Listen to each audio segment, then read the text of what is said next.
7वां अध्याय। यह कहने की आवश्यकता नहीं है कि यीशु सर्वश्रेष्ठ शिक्षक रहा है। रोचक बात तो यह है कि उसकी शिक्षण पद्धति पर ध्यान दिया जाए। यह किसी सिद्धांत को वह कैसे उद्घोषित करता था, उसकी व्याख्या करता था और उसके पश्चात उसका साक्षात उदाहरण देता था और फिर सत्य स्थापित होता था। हमारे जीवन में भी आचरण के सिद्धांतों का होना अनिवार्य है। हमें यह जानना भी आवश्यक है कि हमारे जीवन क्यों किसी सिद्धांत पर आधारित होता है, और इस ज्ञानोपार्जन के लिए उदाहरणों का दिया जाना महत्वपूर्ण है। यीशु पर्वतीय उपदेश में भी यही शिक्षण पद्धति का प्रयोग करता है। वह एक सिद्धांत का प्रतिपादन करता है, उसकी व्याख्या करता है और उसके बाद उसका एक साक्षात उदाहरण प्रमाणित करता है। 7वें अध्याय में पहली आयत, दोष मत लगाओ कि तुम पर भी दोष न लगाया जाए, जिसकी व्याख्या वो पद 2 में देता है कि जिस प्रकार तुम दोष लगाते हो उसी प्रकार तुम पर भी दोष लगाया जाएगा, और जिस नाप से तुम नापते हो उसी से तुम्हारे लिए भी नापा जाएगा। अब इसका यीशु एक साक्षात उदाहरण देता है जो मनुष्य का सामान्य स्वभाव है। तू क्यों अपने भाई की आंख के तिनके को देखता है और अपनी आंख का लट्ठा तुझे नहीं सूझता? और जब तेरी आंख में लट्ठा है तो तू अपने भाई से क्यों कर कह सकता है कि ला मैं तेरी आंख से तिनका निकाल दूं? हे कपटी, पहले अपनी आंख से लट्ठा निकाल ले, तब तू अपने भाई की आंख का तिनका भली भांति देख कर निकाल सकेगा। पवित्र वस्तु कुत्तों को न दो और अपने मोती सुअरों के आगे मत डालो, ऐसा न हो कि वे उसे पांवों तले रौंदे और पलटकर तुम्हें फाड़ डाले। इस गद्यांश ने पाठकों को चकित कर दिया, क्योंकि ऐसा प्रतीत होता है कि यीशु एक और तो किसी कार्य को निषेध कर रहा है, परंतु दूसरी ओर कहता है कि सुअरों के सामने मोती न डालो और कुत्तों को पवित्र वस्तुएं खाने को न दो। इसका अर्थ यह हुआ कि हमें विवेकी होना है कि हम जान पाएं कि पवित्रता किसके साथ बांटे और परमेश्वर के ज्ञान को किस तक पहुंचाएं। यीशु के कहने का तात्पर्य न्याय से नहीं वरन अंतर पहचानने से है। न्याय एकमात्र परमेश्वर का अधिकार है, इसलिए क्षेत्र में प्रवेश करना मनुष्य के लिए वर्जित है।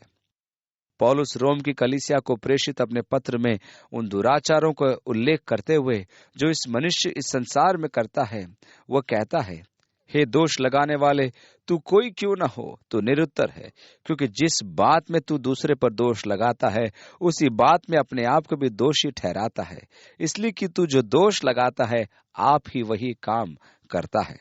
अर्थात न्याय करने का अपराध अक्षम्य है। यदि मैं किसी का उसके कार्य के प्रति न्याय करके उसे अनुचित कहता हूं तो मैं सिद्ध करता हूं कि मुझे बोध है कि उचित क्या है, परंतु अन्य किसी बात में मैं वही कृत्य दोहराता हूं तो मेरा न्याय का अभियोग मुझ पर है, और इस प्रकार मैं अपनी आलोचना के पात्र से कहीं अधिक दंड के योग्य स्वयं को ठहराता हूं, क्योंकि मैं भी तो वही कृत्य कर रहा हूं, परंतु भिन्न परिस्थितियों के कारण स्वयं के अपराध को स्वीकार नहीं कर रहा। मुझे अपने पाप कुरूप प्रतीत नहीं होते, परंतु जब मैं उनका प्रतिबिंब अन्यों में देखता हूं तो वह मुझे घृणित प्रतीत होते हैं। सत्य तो यह है कि हमारे ही कुकर्म अन्यों में हमारा प्रतिरूप प्रस्तुत करते हैं, परंतु हम न्याय करने से नहीं चूकते। इसलिए प्रभु ने कहा कि न्याय मत करो कि तुम्हारा भी न्याय हो, और जिस मानदंड से न्याय करोगे उसी मानदंड से तुम्हारा भी न्याय किया जाएगा। अतः सर्वोच्च तो यह है कि मैं अपनी आंख का लट्ठा निकाल दूं, अर्थात अपने भाई के एक दोष पर उंगली उठाने से पहले अपने विकराल दोष पर तो ध्यान दूं, अन्यथा मनुष्य उसी प्रकार मेरे दोष पर भी उंगली उठाएगा जिस प्रकार मैं किसी पर दोषारोपण करके उसे गिराना चाहता हूं, तो अन्य मेरे साथ भी वैसा ही व्यवहार करके मुझे गिराएंगे। अतः सिद्धांत यह है कि न्याय न करें कि हमारा भी न्याय न किया जाए, परंतु वो आगे कहता है हम शांत होकर बैठ न जाएं। अतः वह कहता है कि पवित्र वस्तु कुत्तों को न दो और अपने मोती सुअरों के आगे मत डालो, ऐसा न हो कि वे उसे पांव तले रौंदे और पलटकर तुम्हें फाड़ डालें। कुछ ऐसे व्यक्ति भी हैं जिनके साथ आप परमेश्वर के ज्ञान को बांट नहीं सकते, और आपको ऐसा प्रयास करने की आवश्यकता भी नहीं, क्योंकि वे उसे ठट्टों में उड़ाएंगे और प्रतिकार में आपको घात करेंगे। अब प्रश्न यह है कि न्याय के अभाव में मैं कैसे जान पाऊंगा कि ऐसे व्यक्ति कौन है? यीशु के श्रोताओं में पतरस भी था, और आगे चलकर उसने इसी के संदर्भ में अपने द्वितीय पत्र में लिखा, जिस प्रकार कुत्ता अपनी छांट पर और सुअरी नहलाने के पश्चात गंध में लौट जाते हैं, उसी प्रकार झूठे शिक्षक, झूठे भविष्यद्वक्ता और दुष्ट भी अपने त्याग मलिनता पर पुनः लौट जाते हैं। ये सब संभव कैसे होगा कि मैं न्याय भी न करूं और यह भी जान लूं कि ऐसे निंदक कौन हैं जिनके समक्ष परमेश्वर के ज्ञान का उल्लेख हानिकारक है। इसका उत्तर प्रभु हमें अग्रिम पद में देता है कि मांगो तो तुम्हें दिया जाएगा। यीशु मांगो शब्द का प्रयोग केवल हमारी प्रार्थनाओं के संबंध में करता है, क्योंकि इसका अर्थ है विनती करना, याचना करना या निवेदन करना। वह अपने प्रार्थना के जीवन में इस शब्द को संदर्भित नहीं कर रहा। अपनी प्रार्थना के संबंध में वह कहा करता था कि वह पिता की इच्छा जानेगा, क्योंकि वह पिता के स्तर पर था। परंतु हम भिक्षुक के स्तर पर होते हैं, क्योंकि हम पिता को कुछ दे नहीं पाते, अपितु वही हमें देता है। याकूब अपने पत्र के 4 अध्याय उसकी 3 आयत में लिखता है, तुम मांगते हो और पाते नहीं, इसलिए कि बुरी इच्छा से मांगते हो, ताकि अपने भोग विलास में उड़ा दो। 7 आयत, खोजो तो तुम पाओगे और खटखटाओ तो तुम्हारे लिए खोला जाएगा। ऐसा माना गया है कि ये 3 शब्द मांगो, खोजो और खटखटाओ कार्य निष्पादन के वर्तमान काल में हैं, अर्थात मांगते रहो, खोजते रहो और खटखटाते रहो, क्योंकि जो कोई मांगता है उसे मिलता है, और जो ढूंढता है वो पाता है, और जो खटखटाता है उसके लिए खोला जाएगा।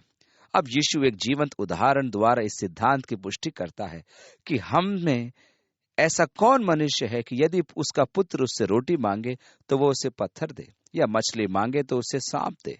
सो जब हम बुरे होकर अपने बच्चों को अच्छी वस्तु देना जानते हैं, तो तुम्हारा स्वर्गीय पिता अपने मांगने वालों को अच्छी वस्तुएं क्यों न देगा। हमारे पूर्वोक्त अध्ययन में यीशु प्रार्थना के विषय में शिक्षा देते हुए पिता और पुत्र के संबंध पर बल दे रहा था।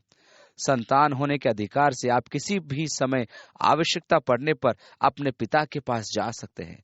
उसी प्रकार स्वर्गीय पिता अपने संतानों के मांगने पर उन्हें निश्चय ही अच्छी वस्तुएं देगा, क्योंकि जिस प्रकार सांसारिक पिता अपने संतान से प्रेम करता है और उनकी आवश्यकताओं के प्रति संवेदनशील है कि उन्हें मनोवांछित भोजन मिले, उसी प्रकार स्वर्गीय पिता भी अपनी संतति की याचना पर उन्हें सर्वोत्तम वस्तु प्रदान करता है। यीशु यहाँ न्यूनतम स्तर और उच्चतम स्तर की तुलना करके श्रोताओं को यह बोध कराना चाहता है कि जब न्यूनतम स्तर पर हमें बुराई प्राप्त नहीं होती, तो स्वर्गीय स्तर पर कैसे भलाई प्राप्त होगी, इसकी कल्पना मानवीय प्रज्ञा के परे है। तो तुम्हारा स्वर्गीय पिता जो स्वर्ग में है, अपने मांगने वालों को कितना अधिक अच्छी वस्तुएं प्रदान करेगा। लूका अपने वृतांत उसके 11वें अध्याय में लिखता है कि तुम्हारा पिता जो स्वर्ग में है मांगने वालों को कितना अधिक पवित्र आत्मा प्रदान करेगा। मैं कुछ व्यक्तियों को आत्मा के वरदान के विषय में चेतावनी देते सुनता हूं कि पवित्र आत्मा मांगने पर विश्वासी जन प्रेतग्रस्त हो जाते हैं। मैंने अपने जीवन में इससे भयानक निंदा नहीं सुनी, और ये यीशु की शिक्षाओं के विपरीत भी है।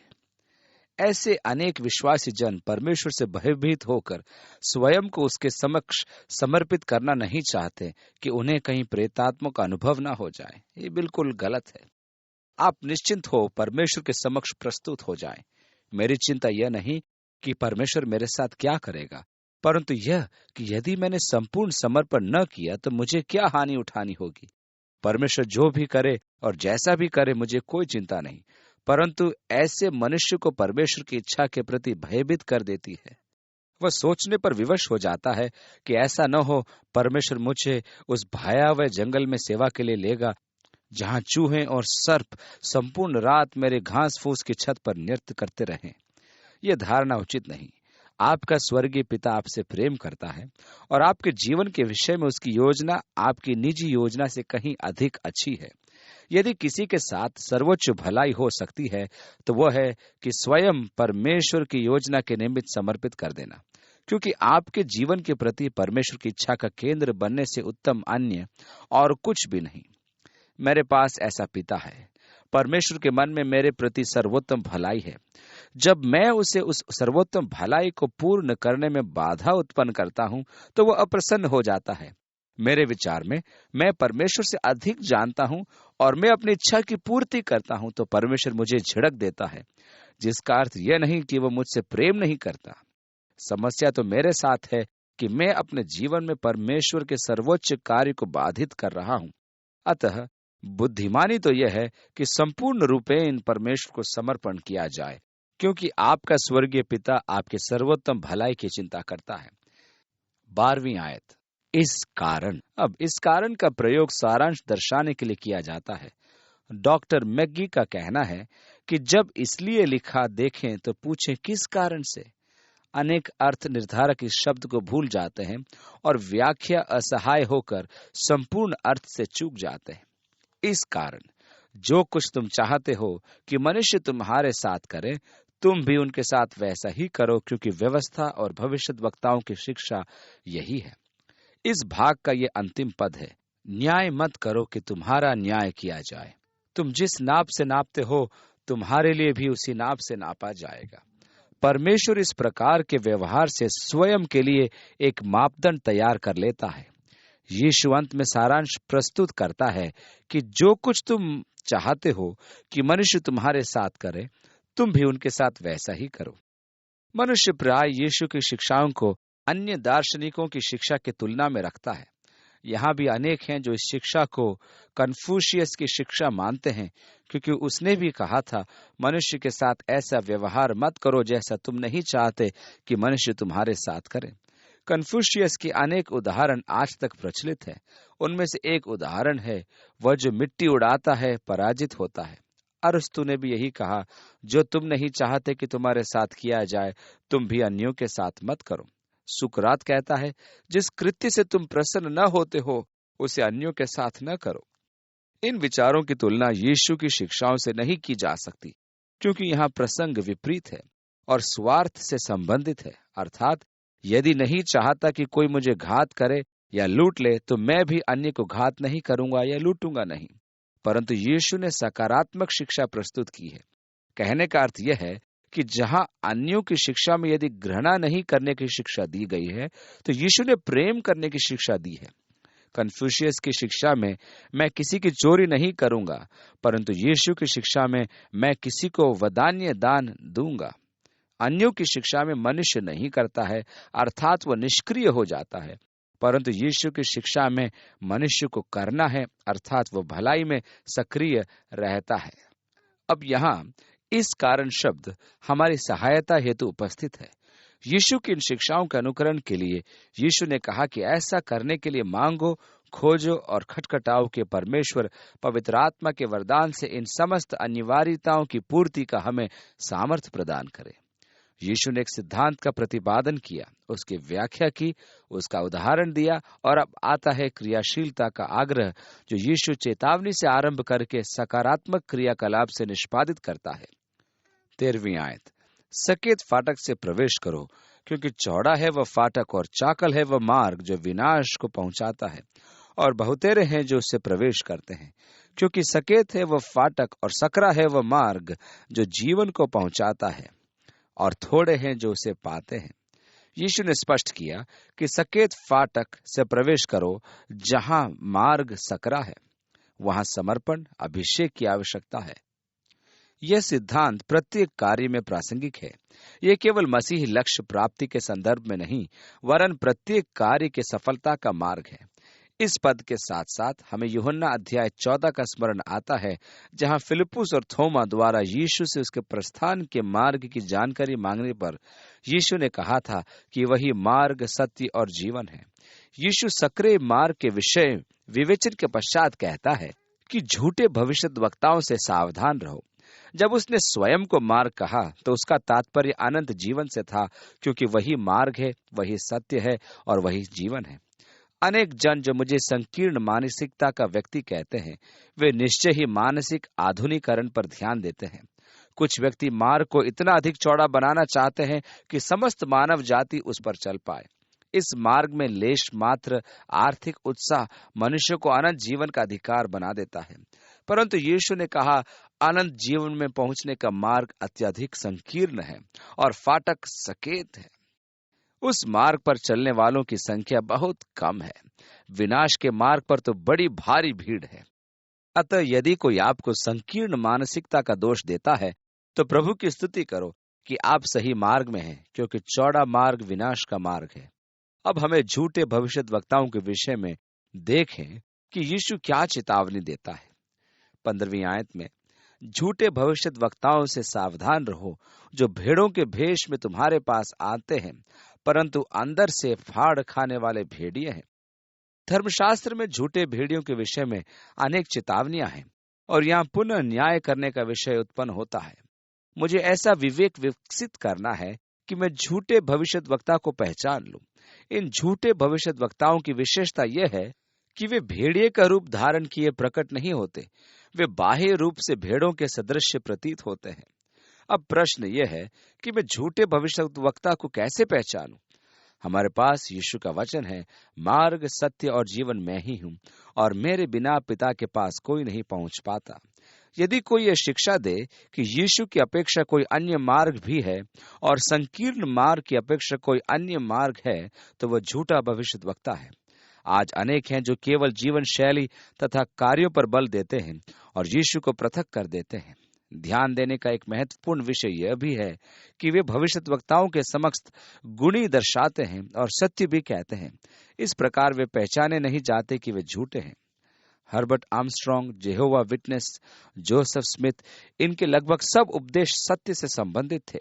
अतः ऐसे व्यक्तियों पर संदेह करना उचित प्रतीत नहीं होता।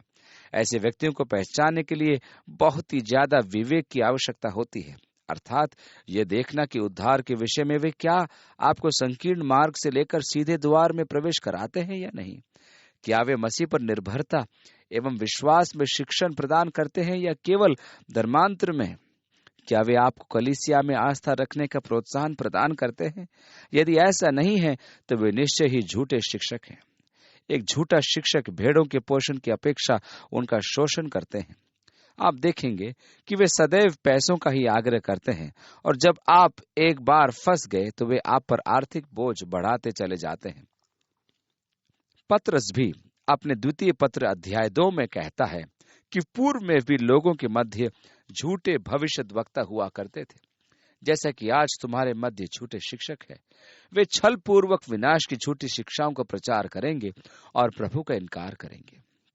वे उस प्रभु को इनकार करेंगे। आज कितने प्रचारक आपका दुरुपयोग कर आपको पत्रिकाएं, पुस्तिकाएं विक्रय करने के लिए प्रोत्साहित करते हैं। इनमें से अनेक तो दान पात्र स्थापित करके अनुयायियों को लूटते हैं।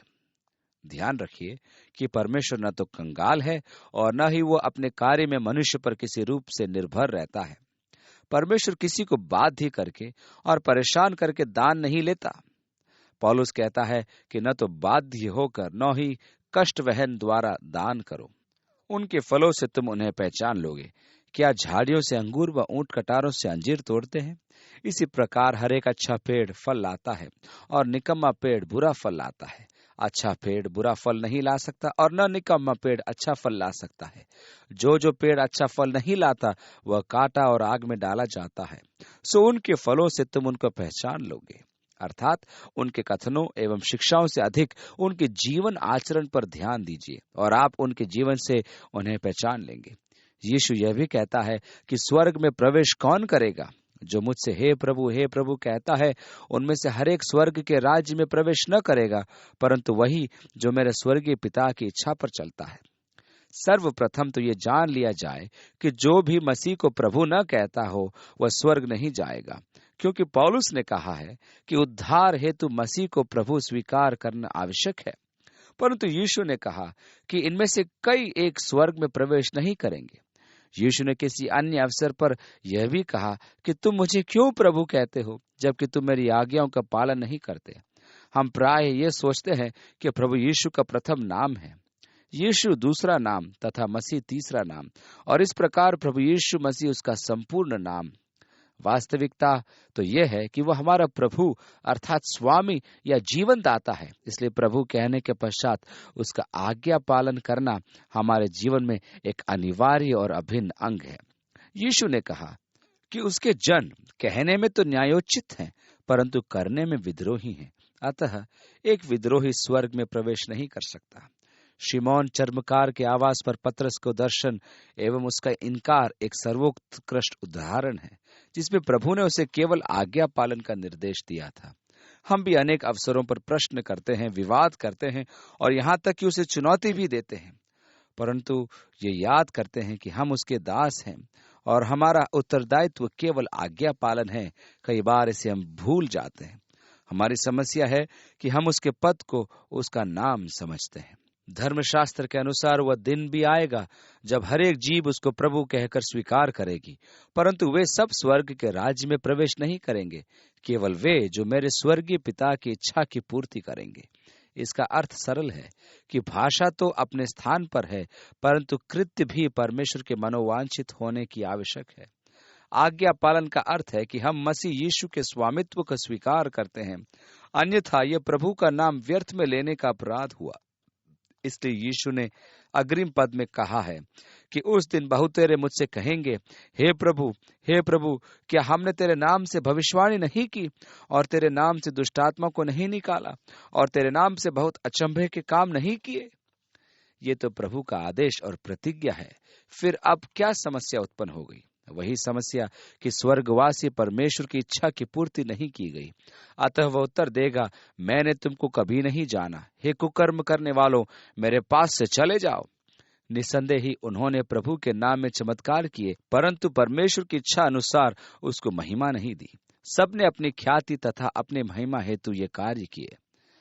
6 अध्याय की पहली आयत आपको याद होगी, जहां यीशु ने कहा, सावधान, स्वर्गवासी पिता की ही महिमा हो। हमारे कार्य तो न्याय के दिन अग्नि द्वारा परखे जाएंगे और उनमें से अधिकांश स्वाहा हो जाएंगे। हमारे उद्देश्य क्या थे? क्या मैंने स्वयं की महिमा हेतु ऐसा किया था? क्या मैं स्वयं को आकर्षण का केंद्र बना रहा था? क्या मैं स्वयं की महिमा खोज रहा था या परमेश्वर की? यदि अंत में हमें मसीह यीशु से यह सुनना पड़े कि वह हम कुकर्मियों को नहीं जानता, तो हमारा आजीवन परिश्रम व्यर्थ सिद्ध होता है। मैं एक दिन किसी मोर्मोन से अनंत जीवन के विषय वार्तालाप कर रहा था, तो उसने उत्तर दिया, मैं नहीं जानता कि मुझे अनंत जीवन प्राप्त है जब तक कि मैं न मरूं। मैंने उससे कहा, क्या तब तक विलंब न हो चुकेगा? यूहन्ना कहता है कि तुम्हें मृत्यु की प्रतीक्षा नहीं करनी है।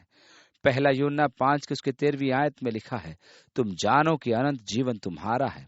आज ही जान लो कि तुम किस मार्ग पर अग्रसर हो और किस द्वार से प्रवेश करते हो। कुरिन्थ की कलीसिया को लिखे प्रथम पत्र अध्याय 11 उसके 28वें पद में पौलुस लिखता है कि प्रत्येक मनुष्य आत्मनिरीक्षण करे कि हमारा न्याय परमेश्वर न करे। कैसा कठिन कार्य है! हम ऐसे जटिल मनुष्य हैं कि अपने उद्देश्यों का स्वयं को ज्ञान नहीं होता और आत्मनिरीक्षण असंभव सा प्रतीत होता है। दाऊद राजा 139वें भजन के पद 1 और 2 में कहता है कि परमेश्वर सब कुछ जानता है, यहाँ तक कि मेरे विचारों को भी उनकी उत्पत्ति से पूर्व जानता है। ऐसा ज्ञान प्राप्त करना मेरे लिए संभव नहीं। कैसा ज्ञान? आत्मनिरीक्षण का ज्ञान। मैं स्वयं को जानता तक नहीं, परंतु परमेश्वर मुझे पूर्णतः जानता है। इसलिए उसने इसी भजन में आगे 23वें पद में कहा है कि परमेश्वर मुझे परख कर मेरे हृदय को खोजे। मनुष्य द्वारा अपने हृदय की खोज करना अत्यधिक कठिन कार्य है, क्योंकि मनुष्य का हृदय भ्रम का सागर होता है और परिणाम स्वरूप हम पौलुस की चेतावनी के उपरांत भी धोखा खा जाते हैं। इसलिए यह अत्यधिक आवश्यक है कि हम स्वयं को परमेश्वर की ज्योति से ज्योतिर्मय करें। मुझे अपने मार्ग में स्थिर कर और मेरे विचारों की खोज कर। परंतु अंत में एक ही बात उत्पन्न होती है, क्या मैं संपूर्ण रूप से समर्पित हूं? इसलिए जो कोई मेरी ये बातें सुनकर उन्हें मानता है, वह उस बुद्धिमान मनुष्य की नाई ठहरेगा जिसने अपना घर चट्टान पर बनाया। लूका के सुसमाचार वृत्तांत में उल्लेख है कि बुद्धिमान व्यक्ति ने गहरी खुदाई करके नींव डाली। ये आधारभूत सत्य है। इसी प्रकार मसीह नेव को भी आधारभूत सत्य है, जो मसीह यीशु के मौलिक सिद्धांतों के अनुरूप है, और आपके मसीही अनुभव को इसका आधार आवश्यक है। भजन 23 में रचयिता कहता है कि वास्तव में परमेश्वर भला है। आधारभूत सत्यों कि यह एक सत्य है और आपको इसे आधार स्वीकार करना भी आवश्यक है। आपके जीवन में अनेक ऐसी परिस्थितियां आएंगी कि आप कहेंगे, मैं नहीं जानता प्रभु ने ऐसी परिस्थिति क्यों आने दी। हम परमेश्वर की विधियों को समझ नहीं पाते और परिणाम यह होता है कि शैतान अवसर का लाभ उठाकर हमारे मन में परमेश्वर के प्रति कटुता उत्पन्न करता है। क्योंकि मुझे केवल वर्तमान का अनुभव है और मुझे आज कष्ट का अनुभव होता है। यदि मैं अपने अतीत का अवलोकन करूं तो पाऊंगा कि मैं तो निराश हो गया था और हार मान गया था कि अब समाप्त हो गया, और मैं यिर्मयाह की भांति विचार करने लगूंगा कि मैं उसके नाम में अब और अधिक वार्तालाप नहीं करूंगा और सब कुछ त्याग दूंगा। परंतु परमेश्वर अपनी अधीर सेवकों के साथ धीरज रखता है। जब अशांति का समय समाप्त हो जाता है तब हमें समझ में आता है कि परमेश्वर भला है। इसी आधार पर अवस्थित रहने से हमें आंधियों का सामना करने का साहस प्राप्त होता है।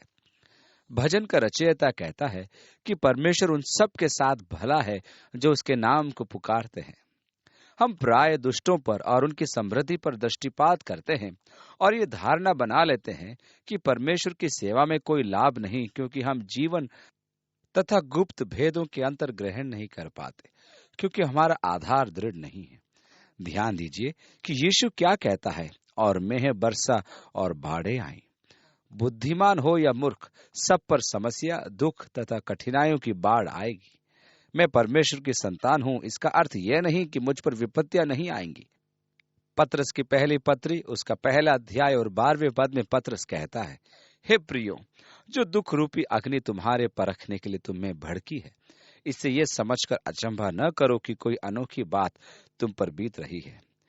धर्मशास्त्र में अनेक प्रतिज्ञाएं हैं, कुछ बहुमूल्य तथा कुछ अस्वीकार्य। बाइबल की एक प्रतिज्ञा है जिससे मैं अति अप्रसन्न रहता हूं, और वह 2 तीमुथियुस उसके 3 अध्याय और 12वीं आयत में निहित है कि वे जो मसीह यीशु में ईश्वर मुक्त जीवन व्यतीत करते हैं यातना के भागी होंगे। अतः ये अत्यधिक महत्वपूर्ण है कि हमारा आधार दृढ़ हो, और इस संदर्भ में पौलुस कहता है कि मसीह यीशु की अपेक्षा हमारा अन्य कोई आधार नहीं। क्या आपका जीवन इस नेव पर आधारित है, मसीह, यीशु और वचन? इसलिए जो मेरी ये बातें सुनकर उन्हें मानता है वह उस बुद्धिमान मनुष्य की नाई ठहरेगा जिसने अपना घर चट्टान पर बनाया, और मेह बरसी और बाढ़ें आई और आंधियां चली और उस घर पर टक्करें लगी, परंतु वह नहीं गिरा, क्योंकि उसकी नेव चट्टान पर डाली गई थी। परंतु जो कोई निर्बुद्धि मनुष्य की नाई ठहरेगा जिसने अपना घर बालू पर बनाया। अब जब मैं पहाड़ी उपदेश पढ़ता हूं तो मैं स्वीकार करता हूं कि यह सच है, परंतु जब तक कि मैं उस सत्य पर आचरण न करूं तो सब व्यर्थ है। इसी प्रकार यीशु को परमेश्वर का पुत्र स्वीकार करना तथा उसको प्रभु स्वीकार करना व्यर्थ सिद्ध होगा यदि उस सत्य को जीवन आचरण में व्यक्त न किया जाए। इसी प्रकार यदि मैं धन्यवादियों की शिक्षा को सर्वोत्कृष्ट स्वीकार करके घमंडी और अभिमानी जीवन व्यतीत करूं तो क्या लाभ? मेरा आकर्षक एवं सुसज्जित घर बाढ़ और आंधी में गिर जाएगा। अतः याकूब 1 उसके 22 में लिखा है कि वचन के करने वाले बनो, न कि सुनने वाले जो स्वयं से छल करते हैं। 28वीं आयत, जब यीशु ये बातें कह चुका, अर्थात पहाड़ी उपदेश, तो ऐसा हुआ कि भीड़ उसके उपदेश से चकित हुई। उनके चकित होने के 2 कारण थे। एक तो यह कि उनके सामने उसने कहा स्वर्ग के राज्य में प्रवेश हेतु उनकी धार्मिकता शास्त्रियों एवं फरीसियों से अधिक हो, जो कि एक यहूदी को असंभव प्रतीत होती थी। दूसरा कारण था वह उनके शास्त्रियों के समान नहीं परंतु अधिकारी की नाई उन्हें उपदेश देता था। शास्त्री अपने उपदेशों में तालमुद, मिशना या किसी गुरु का संदर्भ देकर शिक्षा देते थे। आज भी वे इस पद्धति पर चलते हैं। उदाहरण के रूप में रब्बी गामिल के अनुसार और रब्बी फलाना के अनुसार वे अपने स्वयं के अधिकार से कुछ नहीं कहते। यीशु ने सदैव यही कहा, मैं तुमसे कहता हूं, न कि रब्बी हलेल या रब्बी गमालिएल कहता है। वे अपनी शिक्षाओं के उत्तरदायित्व स्वयं वहन करता था। उसको यह अधिकार कहां से प्राप्त हुआ? उसने कहा कि स्वर्ग और पृथ्वी का संपूर्ण अधिकार मुझे दिया गया है। यही उसका अधिकार है।